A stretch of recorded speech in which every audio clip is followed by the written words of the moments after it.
तो यहाँ पर कौन कौन सी इनकम कवर करी जाती हैं? इनकम को दो कैटेगरी में डिवाइड कर दिया गया है। एक है हमारी जनरल इनकम, दूसरी है स्पेसिफिक इनकम।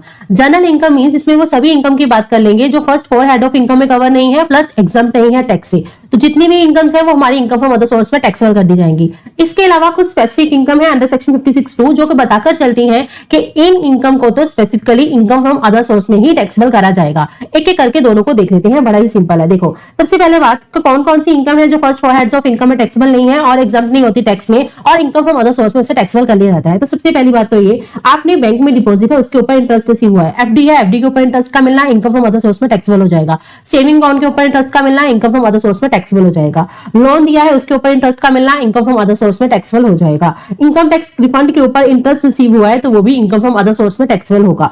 यूनिवर्सिटी एग्जामिनर, अच्छा रेम्यूनरेशन मिली है यूनिवर्सिटी एग्जामिनर को, तो वो भी कहां टैक्सेबल होगी? इनकम फ्रॉम अदर सोर्स में। इसके अलावा सबलेटिंग की इनकम जो आती है, हाउस प्रॉपर्टी है उसको आप सबलेट करते हो, उससे जो इनकम आती है वो भी इनकम फ्रॉम अदर सोर्स में टैक्सेबल कर दी जाएगी। ऐसा मैंने आपको जब हाउस प्रॉपर्टी चैप्टर करा था मैंने ये बात वहां पर आपको तब भी बताई थी। इसके अलावा जो वेटर होते हैं, जो टैक्सी ड्राइवर होते हैं, अदर देन एम्प्लॉयर, उनको जो टिप्स रिसीव होती है कस्टमर से, वो भी कहां पर टैक्सेबल करी जाएगी? इनकम फ्रॉम अदर सोर्स में। इसके अलावा जो फैमिली पेंशन रिसीव होती है लीगल हेयर को, तो वो भी कहां टैक्सेबल होती है? इनकम फ्रॉम अदर सोर्स में। और इनफैक्ट इसके ऊपर तो उनको डिडक्शंस भी मिलती है। डिडक्शन मिलती है अंडर सेक्शन 57 और डिडक्शन उनको मिलती है, देखो अगर तो वो ऑप्ट कर रहे हैं ओल्ड टैक्स रिजीम, तो ओल्ड टैक्स रिजीम में 1/3 ऑफ फैमिली पेंशन, जितना भी आपको फैमिली पेंशन की अमाउंट रिसीव हुई है वो, और 15,000 विच एवर इज लोअर, उतने तक की आपको इसमें से डिडक्शन मिल जाएगी। लेकिन अगर आप लोग ऑप्ट कर रहे हो न्यू टैक्स रिजीम, तो न्यू टैक्स रिजीम के केस में क्या होता है?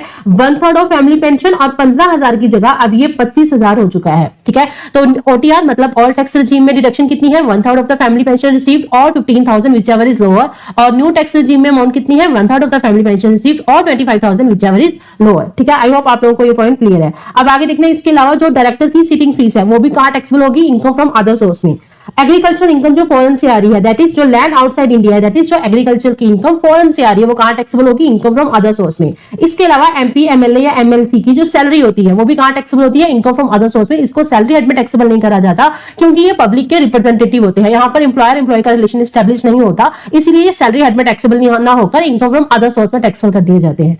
इसके अलावा रॉयल्टी इनकम और इनकम फ्रॉम अनडिस्क्लोज्ड सोर्सेज, जिसे आप लोग ये भी कहते हैं, जैसे डीम्ड इनकम होती है, जितनी भी सेक्शन 68 से लेकर 69D तक जो भी हमारी डीम्ड इनकम है वो सभी इसमें कवर कर ली जाती है। तो पॉइंट ये है, जनरल इनकम खास करके यहाँ पर सिर्फ एक इलस्ट्रेटिव हमने एग्जांपल की लिस्ट ली है कि कौन कौन सी ऐसी इनकम है जो फर्स्ट 4 हेड्स ऑफ इनकम में टैक्सेबल नहीं होगी और जो टैक्स एग्जाम्प्ट नहीं है, बट वो इनकम फ्रॉम अदर सोर्स में टैक्सेबल कर दी जाती है। तो अभी हम लोगों ने वो बातें डिस्कस करी है और ये बता रखा है हमारे सेक्शन 56(1)